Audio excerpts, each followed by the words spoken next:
Diabetes রোগীরা ক্রমাগত শীর্ণ হয়ে যাওয়া এবং মাংসপেশির ক্ষয় থেকে কি করে বাঁচবেন? এই 5টি নিয়ম ফলো করলে অবশ্যই আপনারা উপকৃত হবেন।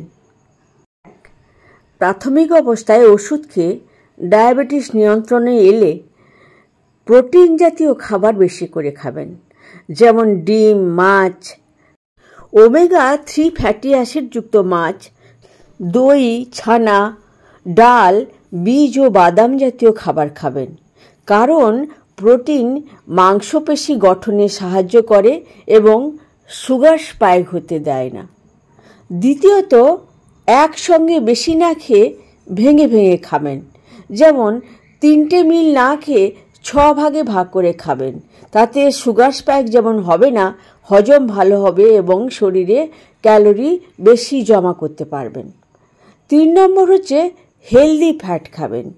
ওমেগা 3 ফ্যাটি অ্যাসিডযুক্ত খাবার, মাছ, বিশেষ করে সামুদ্রিক মাছ, কাঠবাদাম, আখরোট, চিয়া সিড, ফ্ল্যাক্স সিড, নানা রকম ডাল ও বীজ এবং মনো ও পলি আনস্যাচুরেটেড ফ্যাটি অ্যাসিডযুক্ত খাবার যেমন অলিভ অয়েল ইত্যাদি খেলে শরীরের ওজন বৃদ্ধি পাবে।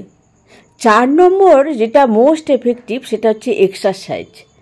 এক্সারসাইজ সুগার স্পাইক যেমন কমায়, তেমনি ইনসুলিন সেনসিটিভিটি বাড়ায়, কোষের গ্লুকোজ শোষণের মাত্রা বাড়িয়ে দেয় এবং মাসল মাস তৈরি করতে সাহায্য করে।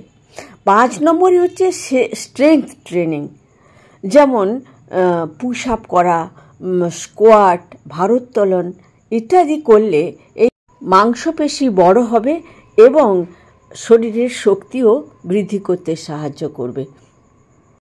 যারা এই নিয়ে দুশ্চিন্তায় আছেন, এই 5টি নিয়ম যদি ফলো করেন তাহলে অবশ্যই তারা ওয়েট গেইন করতে পারবেন এবং মাংসপেশি গঠিত হবে, সুদৃঢ় হবে।